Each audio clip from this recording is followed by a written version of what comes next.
Olá, começamos mais um Palavra e Ponto, um programa da Academia de Letras da Bahia com o apoio da Secult. Meu nome é Marcos Vinícius Rodrigues e hoje a gente vai entrevistar uma poeta que está lançando o seu primeiro livro agora pelo selo João Baldo Ribeiro da Fundação Gregório de Matos, da Prefeitura de Salvador, mas essa poeta desde, sei lá, os anos 90, está entre as melhores poetas deste país, mesmo estando ainda inédita. Marina Martinelli. Bom dia, como é que eu falo depois disso? Obrigada por me convidar para ter esse papo com você aqui diante das câmeras. Finalmente o primeiro livro, Finalmente. digamos que seja um caderno. É, eu fico imaginando quantos outros livros nós não tivemos nesses, sei lá quantos. É melhor a gente não Não, não nomear começar a os contar. anos, vamos deixar isso, as pessoas façam as contas, né? Mas não devemos pôr em palavras, porque as palavras têm poder.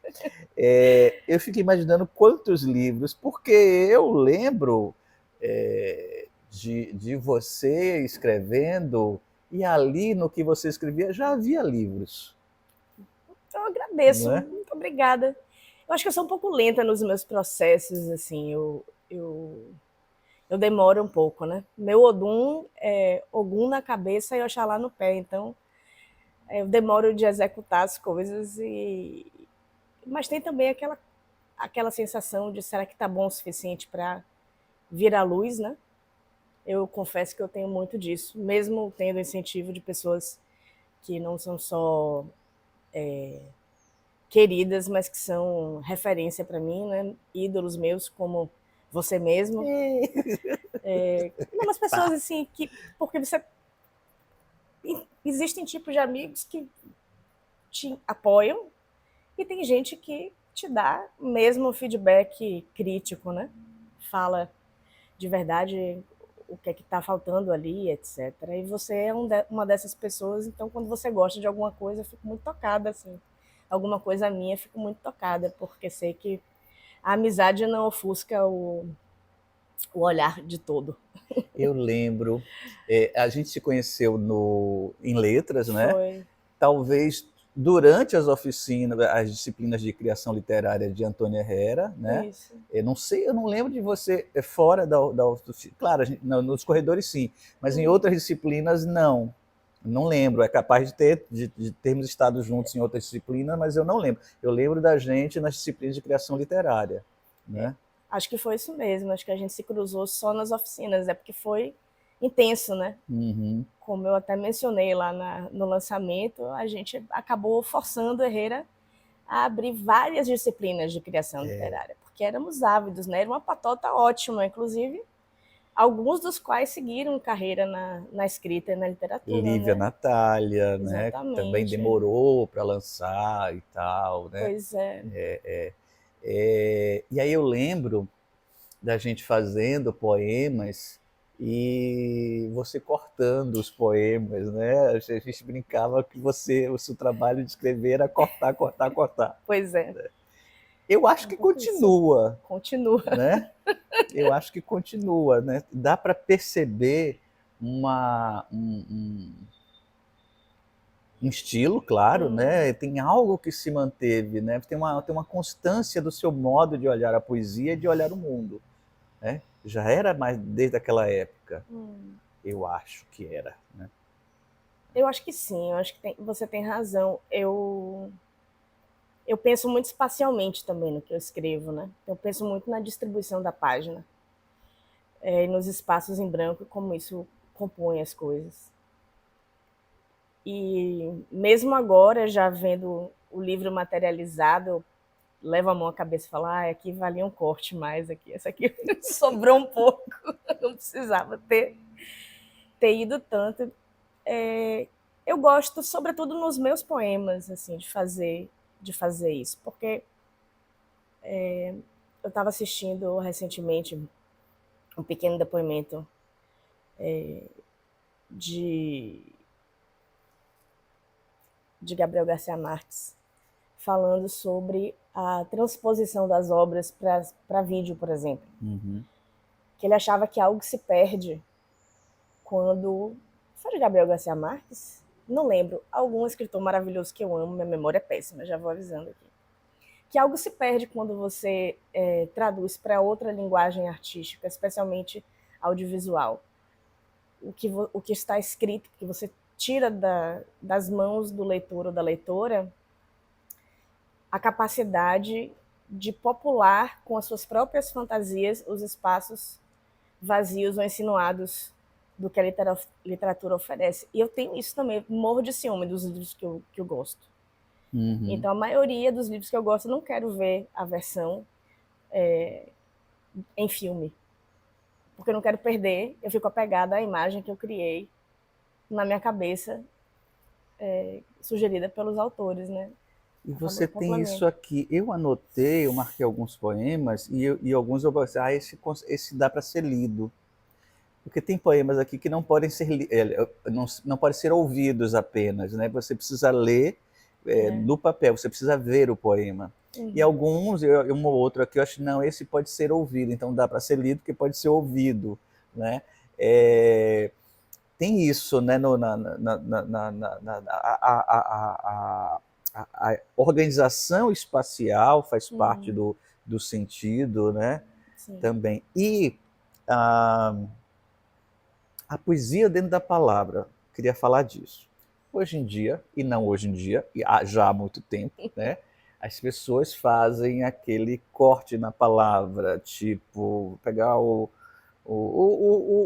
ré existência, Sim. que corta, bota entre parênteses o ré e o existência e tal. Isso é um grande clichê, não use mais se você quiser usar, que todo mundo já usou. Então não use mais, em título de dissertação e de tese tem horrores, né? Não usem mais. Né?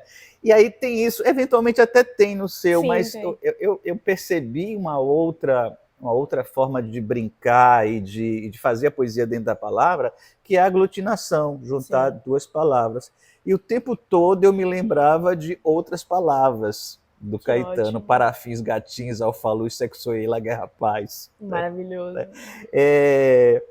Que pouca gente usa. E aí realmente isso é legal. Você traz um trabalho com a palavra e não com a frase só, e aí a gente pode falar da frase depois, também tem coisas, né?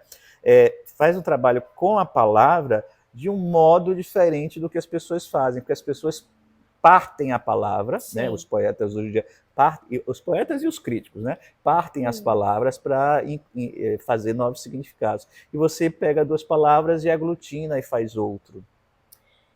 Eu acho que tem, como você falou, né? Eu faço também quebras de vez em quando. Geralmente eu procuro quebrar de outras formas que não seja parêntese. Porque eu vejo no parêntese uma coxia, né? Algo que está no palco, mas esconde um pouco. Então, eu quando eu estou brincando com coisa de quebra, eu procuro espaço, procuro barra, procuro outras formas de separar. A barra vertical, né? Isso. E a questão das aglutinações e coisas assim, eu acho que separar, às vezes, me dá um sentimento de secação da palavra. Eu não quero dissecar a palavra, eu não quero reduzi-la a seu corpo físico, como um sapo na mesa, né, do laboratório de biologia, assim, que você vai cortando as partes como se o sapo não pulasse, né? Acho que fico um pouco com medo da palavra deixar de pular. Então eu tendo a aglutinar, porque eu acho que essa aglutinação, você juntar as coisas, promover novos encontros e sibilações, você dá outros poderes para a palavra, né? Mas acho que talvez venha de um exercício de tradução também. Porque existem coisas que são muito difíceis de traduzir. Eu trabalho com tradução também, né, há um tempo. E eu falo norueguês, eu sou fluente em norueguês. E na língua norueguesa, você tem muito esse recurso de juntar. É claro que eu ia falar disso da sua vida, né? Vamos falar. Claro que eu ia falar. Então você tem palavras assim que são formadas pelo encontro de várias outras. Não que não seja assim no português, só que a gente já está com um tipo de distanciamento do latim, das formas originais, né? Originais até onde sabemos, das palavras que usamos, que a gente se distanciou um pouco da poesia, da artesania dessa coisa. Inclusive, assim, só porque somos nerds de letras, uma das poesias que eu acho mais lindas foi feita historicamente na boca do povo, que é o sentido de piscina e aquário ter mudado entre si. Porque aquário é uma coleção de água e piscina onde moram os peixes. Exatamente. E a gente subverteu isso. Então, eu acho que tem um pouco essa coisa, assim, que eu acho que cortar muito você acaba tirando o poder na minha poesia, gente. Façam o que vocês quiserem, tá? Fica à vontade. O mundo é diverso e tem espaço para todo mundo. Até para resistência. Até para resistência. Co-criar. Co-criar.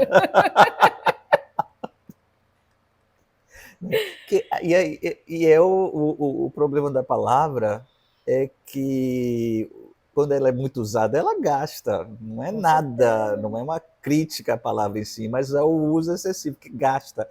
E aí a pessoa que quer outra coisa da palavra tem que fazer ela ganhar uma nova vitalidade. O poeta que faz isso, né? Pega uma palavra já gasta, que já perdeu todo o sentido, ela tem que revitalizar e fazer uma nova coisa daquilo ali, né? Sim, com certeza. E aí eu acho que essas aglutinações, eu acho que eu não marquei as aglutinações, né? Mas tem o sobressonhar-se. O sobressonhar-se, né? Tem muito, e sempre me remete ao Caetano, né? Que é fenomenal, diga-se de passagem, né? Enfim. Eu nunca vou achar agora, porque eu não marquei, porque não era algo que pudesse ser dito em voz alta, não ia dar certo. Mas aí, um dia, do nada, a gente pergunta por Marina, e Marina foi para a Noruega. Fui. Por que diabos você foi parar na Noruega? Eu já tinha ido à Noruega alguns anos antes, né? Eu fui bem jovem, porque desde cedo eu me envolvi com pautas sociais, né? E como a língua sempre foi meu ponto forte, eu prestava um serviço de voluntária de intérprete para uma ONG aqui do Brasil, chama-se Koinonia, existe até hoje, que tem projetos ecumênicos em várias comunidades do Brasil e financiadores fora do Brasil. Então, numa oportunidade, eu fui intérprete para um dos financiadores, que era da Noruega, aqui no terreiro da Casa Branca.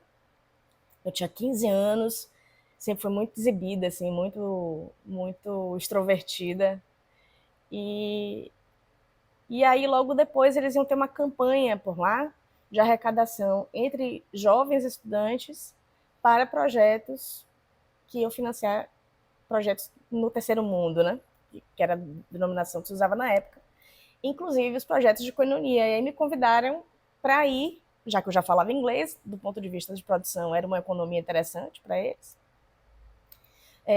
para ir falar para estudantes da Noruega. Então eu passei um mês viajando, acho que fui a mais de 40 cidades da Noruega, falando para estudantes sobre a realidade no Brasil, sobre a realidade do jovem no Brasil, sobre candomblé, sobre os projetos de koinonia. E assim conheci a Noruega, já fiz amigos, então não era uma coisa estranha. Chegou um ponto em letras, eu fiz todas as eletivas optativas possíveis em letras. A maioria delas em criação literária. Eu acho, olhando agora, né, terapeuticamente para o fim, eu estava com medo desse divórcio do ambiente de letras, que foi tão gostoso.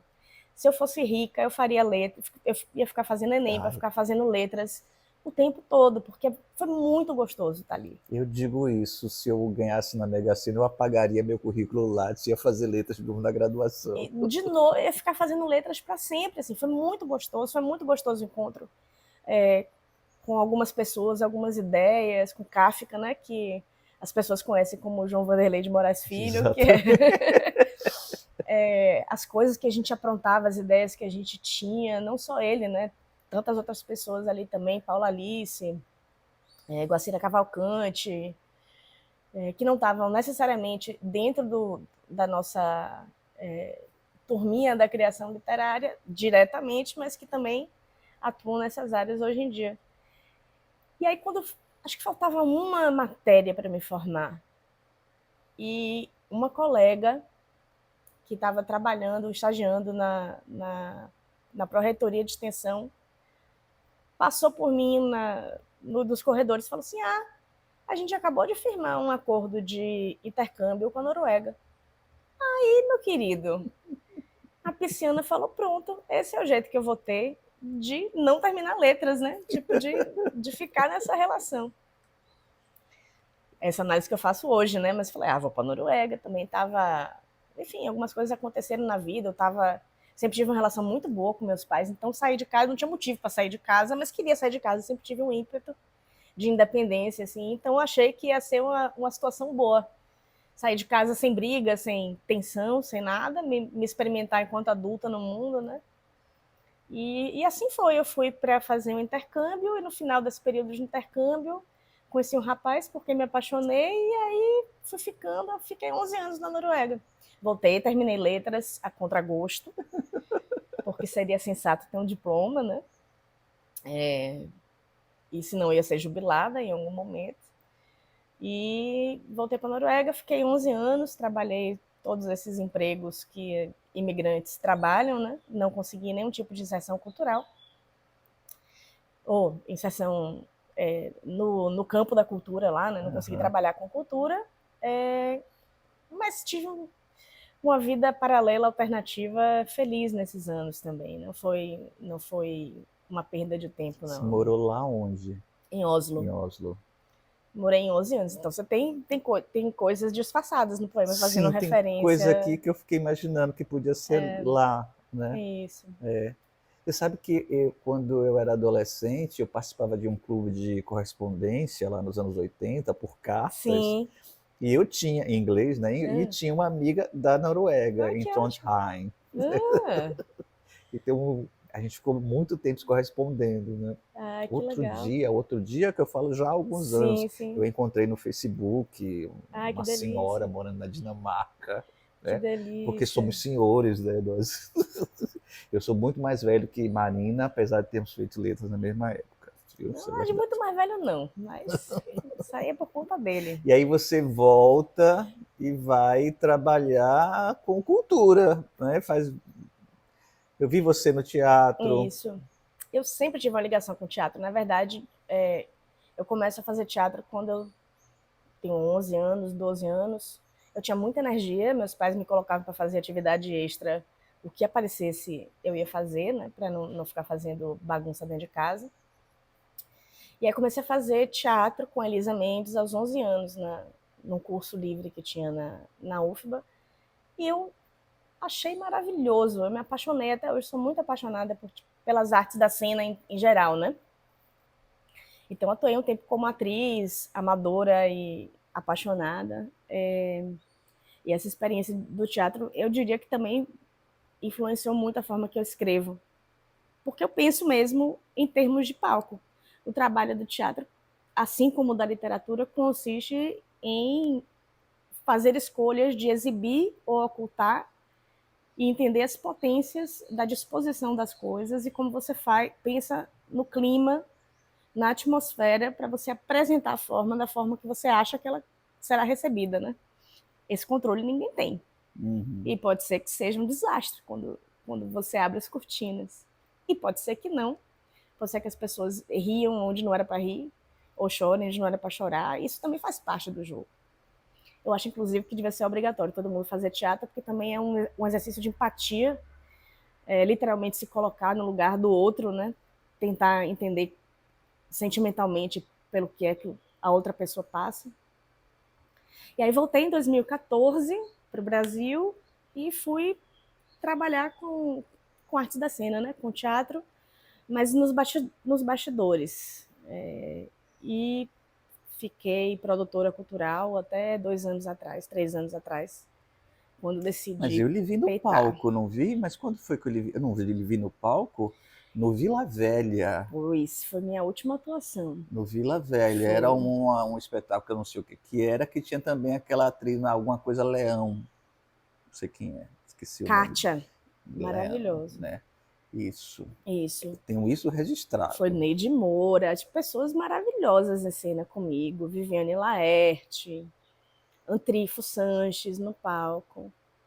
Foi Bodas de Sangue, de Garcia Lorca. E eu fazia parte do coro, assim, com a nata do ficava teatro em baiano. volta ali nas pilastras da parte de cima. Exato. Eu lembro, eu tenho uma memória de uma pessoa rancorosa. Olha só, que maravilha você, que perigo, hein? Eu não tenho memória, eu sou um disquete de 12 bytes. Assim, Eu lembro do Lugar de Fulano. Qual que é o lugar de fulano? O seu site, o seu blog, alguma coisa. Não tinha? Não tinha? É possível, não é esse se o você nome? Tá me dizendo. Lugar de Fulano, eu acho. Era um blog, não era um blog? Soa como algo que eu escreveria, então deve ser verdade. Sim, mas... Gente, mas eu não tenho memória mesmo. Gente, sério, Marina. Eu esqueço. A memória foi toda para minha irmã. É da época da faculdade, isso. Eu não sei se um blog, acho que devia ser blog, então. Eu acho que. Não, aquilo é antes dos blogs, ainda é. Eram Geocities. Alguma coisa talvez assim. Uma página do Geocities. Talvez assim, bem antes dos blogs. Lugar de Fulano. É bem possível. E estou aqui chocada, eu vou até anotar depois. É bom que a gente registrar. Ela teve um lugar na internet, na pré-história da internet, sim, internet de escada. Da internet, literalmente. De escada, chamado Lugar de Fulano. Meu Deus do céu. Gente, e o que eu ia lhe perguntar é se alguma coisa de lá veio parar aqui, mas parece que não, né? Dificilmente. Eu, graças a Deus, por um ímpeto, assim, logo depois da faculdade, eu decidi imprimir várias coisas, encadernar e mandar para um primo meu que mora em São Paulo até hoje. Ele é Marcos Martinelli. Mandei para ele, assim, pouco tempo depois a memória do computador queimou, eu perdi tudo que eu tinha. Então, os únicos exemplares das coisas que eu escrevia nos anos 90, assim, ou eu escrevi num caderno e está em casa em algum lugar, ou está com esse meu primo, Marcos Martinelli, ou está com Larissa, que é outra amiga minha, Larissa Souza, que é de letras, tem memória e guarda coisas. Ou nos arquivos da UFBA, que a Antônia pode ter guardado lá, se é que ainda existe.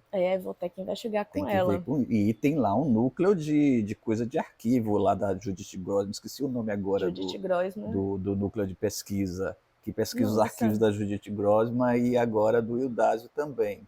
Que ótimo. Podiam pesquisar os arquivos das disciplinas de criação literária, vai achar coisa minha, de Lívia Natália e de Marina Martinelli. Fica aí a dica. E daquele menino que fazia, acho que medicina ou direito, que escrevia na hora, ele inventava os poemas na hora. Você lembra eu lembro desse? dele. Ai, como era o nome dele, gente? Eu não lembro o nome, mas ele pegava 2, 3 linhas, escrevia, e depois ele ia escrevendo. Quando ele lia, ele ia inventando na hora o poema, e dava certinho. Ele era muito bom. Um estilo completamente diferente, mas muito bom. Do nosso, assim. Eu sou um arquivo vivo de tudo. Gente, eu lembro. Que perigo, que ótimo. Lugar de fulano, eu vou ter que... Vou cavucar, mas já viu que perigo? Vou cavucar minhas coisas. Fique com esta pulga atrás da orelha. Mas o literaturista, que hoje em dia é meu... Olha que danado. Lembrou da minha primeira tatuagem. Ela tem uma pulga atrás da orelha. Hoje em dia é uma mancha, mas já foi uma pulga. Mas eu não gosto de cobrir as marcas que ficam no meu corpo. E hoje, como é que é? Literaturista? É o nome da minha empresa hoje em dia, né? Porque sou empreendedora, também conhecida como desempregada, tentando trabalhar com cultura, que é a definição do meio da cultura. Mas começou como um blog, foi um blog que eu fiz na época da Noruega ainda, e alguns dos poemas que estão nesse livro estavam publicados no blog, que eu apaguei, porque tinha que ter o ineditismo, né, para submeter. E tem esses poemas que já existiam, e os outros foram feitos para cá, como é que foi feito? Eu sempre pergunto isso para poetas e contistas, já foram feitos para um livro, para este livro, ou você tinha e depois montou o livro, foi pensando que livro que tinha ali? Eu tinha, nunca foi pensado para um livro. Eu tinha poemas nesse blog, que era literaturista, né? Tinha coisas espalhadas por cadernos, e eu escrevo de forma muito sucinta, então eu nunca tinha a quantidade de caracteres suficiente para escrever em nada. Quando eu juntei esse livro e submeti assim quase contra meu próprio melhor julgamento, eu não tinha os caracteres suficientes. Então alguns eu tive que fazer para ver se cabia. Uhum. No todo. Acho que se você na sua quinta leitura você vai começar a identificar quais são, porque eles dão uma pequena destoada assim da fase mesmo minha, né? Que escrevi. Tem outros que são de 20 anos atrás, 10, 15 anos atrás. Então foi um trabalho de catar poema por aí para juntar. Então eu fiz toda uma revisita a cadernos mesmo, a arquivos de computador, backups que eu tinha para tentar achar coisas que eu tinha escrito. Alguns foram assim, um parágrafo de um conto que eu adaptei para virar poema para entrar, para me dar os caracteres necessários para poder escrever Uhum. no selo da fundação, né? E ontem meu terapeuta estava perguntando por que esse título, né? Do digamos que seja um caderno. Gente, um livro é um negócio enorme para mim. É uma entidade que eu respeito muito. Alguns dos meus melhores amigos foram livros, sabe? As pessoas que eu admiro fazem livros. Eu fazer um livro, nunca me senti assim, boa o suficiente para morar num livro, né? Dessa forma, eu sendo o corpo do livro, meu poema sendo o corpo do livro. E aí eu me tapiei assim, falei, se eu pensar que vai ser um caderno, quem sabe eu não consigo juntar, pensar que é uma coisa menos importante, talvez eu consiga juntar a coragem de colocar todos juntos e mandar e submeter.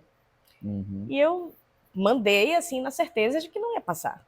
Eu só tinha certeza que ia passar, Você sem ter tinha, lido, mas né? eu não, tanto que eu não, nem acompanhei resultado. Quem me deu resultado foi a Paula Alice, que acompanhou e me deu resultado, me deu parabéns, eu não entendi o porquê. E ela me falou que eu tinha ganhado. Tem esse poema aqui, Travessões e Reticências, que você dedicou a Alex Simões. Sim. Quando eu li, ele está mais ou menos no meio do livro, quando eu li, já tinha lido a primeira metade, né? Eu disse, isso aqui é uma chave de leitura, Olha, porque realmente não tem travessões nos seus poemas, não tem reticências, mas são poemas em que há travessões no sentido de que há aquela frase intercalada que não tem nada a ver com o sim, texto, né? Que é a lógica do travessão, e tem as reticências, porque sim, são frases, pensando em frases e não em versos, né? São frases inacabadas, sim. que acabariam num texto formal com reticências, e outras frases estariam entre travessões dos seus poemas, Uhum, né? Porque são poemas meio de versos inacabados, né? E sem a maioria sem pontuação, né? Então você não tem um guia para o leitor que como poeta, eu sou um poeta que eu preciso botar todas as pontuações porque eu quero controlar como vai ser lido, né? sim. Eu não sei como é que vocês conseguem não controlar como o poema vai ser lido. Né? Então você bota lá e o leitor, por isso que também é difícil só ouvir, porque o leitor precisa ler para ir tomando decisões de como aquilo vai ser lido. Né? Então acaba Isso. tendo que reler. Então Uhum. é muito interessante que você tenha um poema com o título Travessões e Reticências quando você usou sem usar, porque não há os travessões e não há as reticências, né, no livro todo. Tenho duas explicações para isso. Assim, explicações não, mas duas histórias complementares, digamos assim. Uma delas é que eu gosto de fazer a pontuação no espaço da página. Então você vê que Sim. eu desloco na página mesmo para dar o espaço, né, entre as coisas. Outra talvez seja um aspecto sádico, que eu quero mesmo que o leitor fique se perguntando como é que ele vai ler aquilo, que tipo de sentido ele vai construir daquilo, quase um sadismo caleidoscópico, assim, né? Eu acredito mais em jogar os cacos e a pessoa ver como é que encaixa. Uhum. E a outra é que eu trabalhei muito tempo com produção gráfica, né, nas artes. Então, geralmente, eu era a pessoa que estava fazendo a ponte entre quem estava escrevendo e quem estava diagramando e tal, e adquiri alguns vícios nesse processo. E descobri em Alex Simões, querido amigo também, ídolo, que ele tem algumas obsessões parecidas com a minha. Por exemplo, você falou que você gosta de controlar. Eu não estou livre desse desejo, mas o meu é muito mais específico. E, no caso dessa publicação, eu não tive nenhum controle sobre o aspecto gráfico, que está no contrato, como você se lembra, você já foi também contemplado pelo selo. A gente não pode dar nenhum tipo de pitaco de como as coisas vão tomar forma no livro. Graças a todos os orixás em Ciranda, caiu nas mãos da Caramurê, que tem um trabalho maravilhoso, muito delicado, e estou muito feliz com o resultado. Mas, por exemplo, eu já tive uma grande discussão séria, assim, com Alex Simões, tipo assim, não, esse poema, se for ter reticência, tem que ser com uma fonte que tenha o ponto redondo. Porque uma reticência que tem um ponto quadrado, e isso ocorre em várias tipografias, não é a mesma coisa que uma reticência redonda. A reticência quadrada para 3 vezes. Não tem movimento na reticência quadrada. E outra coisa, hífen e travessão, você coloca fisicamente uma distância diferente entre as palavras. Então teve algumas coisas que eu falei assim, oh, tudo bem, desculpa aí, Fernando Orbelander. Não vou falar nada não, mas caso desconfigure aí, naquele poema, não é hífen não, viu? É travessão que tem que entrar. Já que eu não posso controlar como é que vai ser o ponto. Porque o ponto redondo e o ponto quadrado, para mim, faz toda a diferença também no poema. Então, no dia que eu publicar sozinha, atente para a fonte, porque se o ponto vai ser quadrado ou vai ser Tem uma redondo... reticência aqui, vamos ver. É ponto redondo. Não vou nem ver onde é, porque se eu achar que era quadrado, eu já vou ter uma crise No poema especial. reticência, travessões e reticências. É ponto redondo. Pois é. Não é reticência. E assim, é isso, no espaço para as reticências, eu também gosto de colocar essas coisas que um corretor, e já peço de antemão desculpa a todo mundo que foi corretor meu, vai ser um dia que eu sou muito chata com essa coisa de correção. E essa preocupação com a imagem do poema na página lhe aproxima da poesia concreta ou não? Como é que é? Lhe afasta da poesia oral, dos declamadores, do povo que escreve para dizer falar no sarau? Eu tenho que pensar numa resposta diplomática. Eu acho que me aproxima mais do teatro, de pensar a espacialidade no palco. Porque quando a imagem que eu crio na minha cabeça, quando eu estou tratando um poema, né, depois que vem aquele primeiro arrobo de tenho que botar para fora, que você sabe, às vezes é uma necessidade fisiológica você botar aquela coisa para fora, né? Tipo assim, os olhares que eu deito sobre isso depois são muito pensando em espacialidade, como eu pensaria o colocar de uma coisa no palco mesmo, assim. E como algo se ilumina, uma palavra se ilumina ou se ofusca. Então eu penso nos termos de arrumação para apresentação de fato. Mas é bem possível, porque eu tenho influência também, né, de poesia concreta. Então, será que onde o ator está no palco, que o poema vai para um lado, vai para o outro? É isso? Eu penso um pouco assim, não só ator, mas os elementos, né? O cenário, onde eu jogo a luz, onde não jogo a luz, onde tem um clima, onde não tem um clima.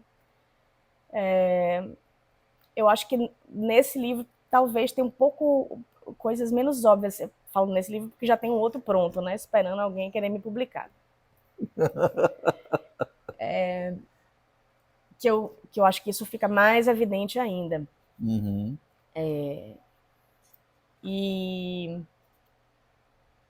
esse, por exemplo, tem um que é o Cortejo, que eu estou ainda insatisfeita como ele está apresentado na página. Uhum. Que é sobre o 2 de julho, né? O cortejo do 2 de julho. que eu ainda estou insatisfeita, acho que ainda não deu conta do cortejo do 2 de julho, a espacialização dele. Eu penso muito nesses termos, assim. Eu não sou muito de sarau, apesar de em letras a gente ter agitado o Baudelaire, O que a gente Baudelaire, eu lembro fazia, do Baudelaire. e que era muito divertido, mas eu acho que era divertido porque era despretensioso. Eu, às vezes, fico um pouco com medo, assim, quando o poeta se acha muito importante, muito inteligente, muito interessante, e fica preso na própria voz. Então, sarau é um negócio que me assusta. Nossa, foram vindo os nomes na minha cabeça, assim. Eu tô quieta, você vê que eu tô quieta aqui. Vamos pegar esse poema para poder... Será que a gente Nossa consegue? Senhora. Bota aqui para as pessoas verem. É porque ele tem um problema de espacialização. Tem uma espacialização que a gente consegue dar conta de falar aqui. Né? Foi? Né? Que é o do que sinto dizer. Que eu nem sei se eu estou lendo certo. Aí tem uma estrofe que está toda alinhada do lado direito. Esta é a hora que uso a batidérrima imagem da montanha marinha de gelo. Li errado. Esta é a hora em que eu uso a batidérrima imagem da montanha marinha de gelo entre travessões. Né? E aí vem a outra estrofe do lado, alinhada do lado esquerdo. Do que sinto dizer a soma dos livros não lidos, entreabraçados, ganhando cheiro, andam parados, soam silentes, mudo, mundo, modo inteiro. Por que a escolha de um lado do outro? Essa primeira quase cai, porque eu sinto que é quase um pensamento de mim comigo. Talvez o leitor não precisasse estar exposto a essa minha insegurança. Mas, para mim, ele está colocado em lugares distintos do palco. Há um deslocamento do palco entre o fundo do palco, onde eu estou pensando comigo, e o proscênio, onde eu ouso dizer o próximo. É aquela fala do ator que se ele estiver contracenando com alguém, ele se vira para a plateia e fala como se fosse o pensamento dele, né? Exatamente. Tem nome para isso, não sei. Né? Aí vira para a plateia, eu penso se ele estiver contracenando. Exato. Como ele não está contracenando, pode ir lá falar lá no fundo e depois ele vem falar diretamente para o público. É como se ele estivesse na beira da coxia, na beira da cortina, falando consigo mesmo. Meu Deus, por que eu estou fazendo isso aqui? É agora que eu vou me... Mas, na verdade, é texto, material da peça, mas é feito para soar como se não fosse. Né? E aí depois, e eu marquei porque é lindo, né? Do que sinto, eu não sei se estou lendo, escolhi ler assim, do que sinto, dizer a soma dos livros não lidos, entreabraçados, ganhando cheiro, andam parados, soam silentes. Não li bem, não. Mudo, mundo, modo inteiro, e as palavras separadas, juntas e separadas pelo travessão, pela barra em pé, vertical. Né? Essas escolhas. Nossa, a gente está fazendo uma coisa que nem se faz, que é tentar explicar o poema, né? Mas eu acho que é interessante ver os seus processos, né? Como é que a gente explica a mágica de um livro? É um negócio que não se movimenta por si só, mas movimenta tanta coisa, sabe? E eu tenho uma fissura com o objeto livro também. E, na verdade, essa última frase, essa última parte que eu separo com as barras em pé, eu estava tentando prestar uma homenagem à atitude do livro na prateleira, né? Enfileirar as palavras numa prateleira.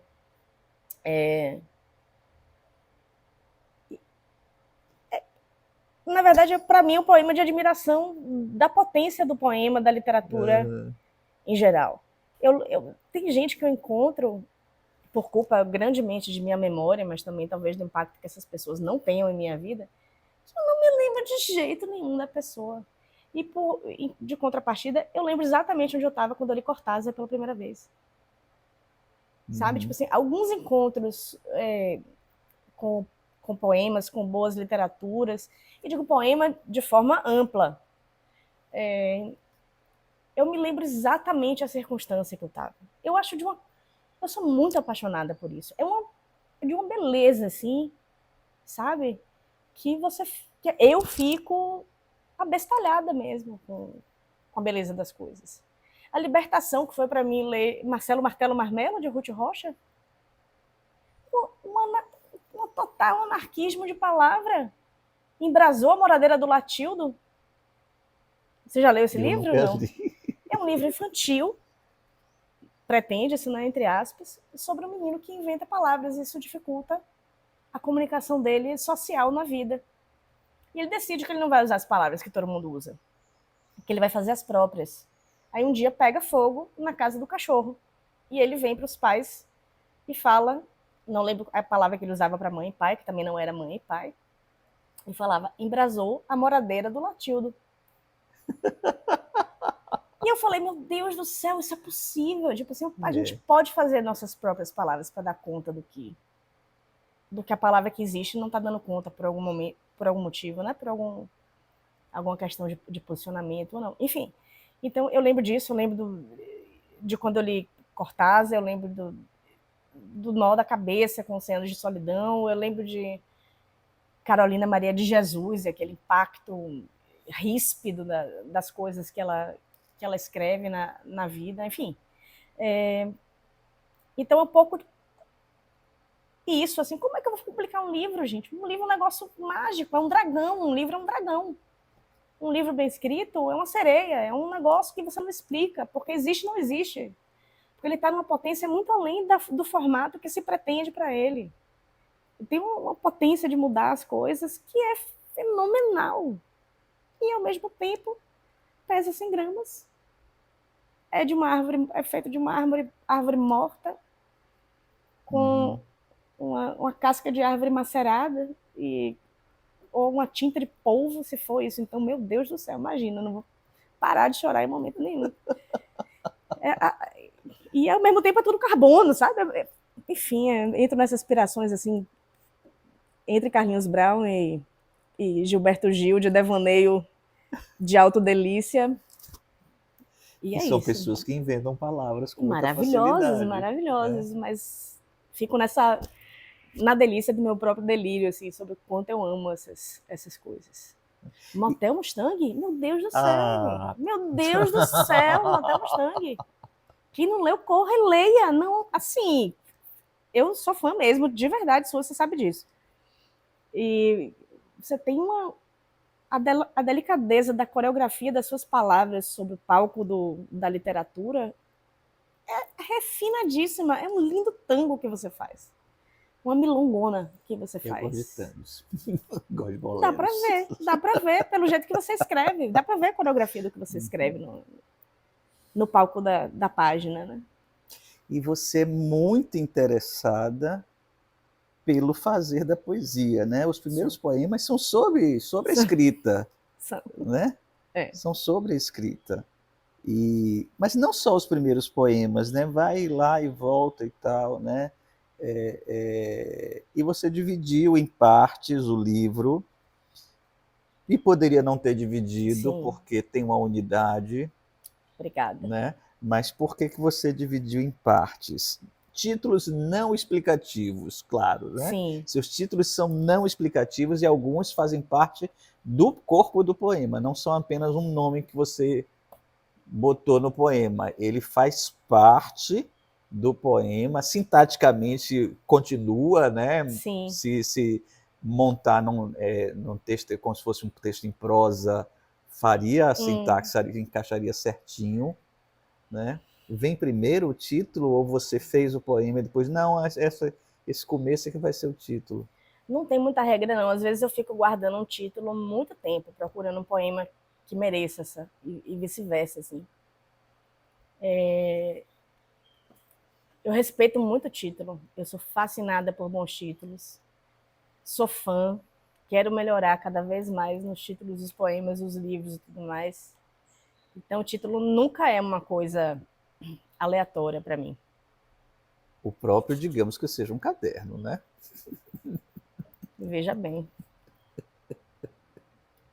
Mas transparece bastante nesse livro um conflito interno que eu tinha, justamente com publicar ou não publicar. Na verdade, a vontade de publicar veio muito depois da vontade de escrever, né? Uhum. Passa a ser um movimento externo relativamente recentemente, que eu tenho vontade de ver um livro com minhas coisas, ou um caderno, né? Com minhas coisas. Eu separei para me ajudar, na verdade, no processo, porque eu não imaginava esse livro nem nessa ordem, nem em ordem nenhuma. E isso era um grande desafio, porque eu imaginava um monte de folha avulsa solta. Se eu fosse publicar esse livro sozinha, talvez viesse numa pasta de escola com as folhas todas soltas, assim, não para ser cutipurã, interessante, nada disso, mas só porque aí sim eu me sentia enrijecendo a experiência de leitura do leitor ao colocá-los numa ordem. Então eu tento justificar, antes de tudo para mim, os agrupamentos que eu faço de poema aqui. Mas sendo um amante dos livros... Eu não sei, Marcos. Tá? Vou anotar, vou levar para terapia. Por que você não tem desconforto com um livro seu, né, com a ordem que você coloca para os poemas? Tenho, mas na verdade eu tenho esse desconforto com o livro dos outros também. Então, poemas, sobretudo, eu raramente leio na ordem. Ousaria dizer que nunca. Eu abro assim e leio o que está ali. É muito raro eu ir passar para a próxima página e não fazer quase um exercício oracular de sorteio. Uhum. Conto também faço assim. Romance não tem como, né? Assim, Romance tem que seguir, tem que seguir. menos o jogo da amarelinha. Pois é, né? Maravilhoso. E tá aqui o livro. Então, e finalmente saiu o livro. Ok. Tá? E vai vir outro depois, né? Ok. Tá, Né? vai. Uhum. Vai. Né? E aí, você acha que vai mudar essa sua relação com a poesia? Porque você tinha uma relação ali experimentando, e no princípio a publicação não era o primeiro desejo, né? Sim. Tal, e agora vem e talvez um dia lhe encomendem um livro. Meu Deus do céu. Vão lhe chamar para uma antologia. Já pensou? Olha, escreva 6 poemas sobre não sei o quê. Nesse dia eu vou precisar de calmantes, de 2 meses numa praia deserta, trancada. Eu não sei se vai mudar. Talvez já tenha mudado, né? Porque antes o leitor não tinha pernas, né? O leitor era uma hipótese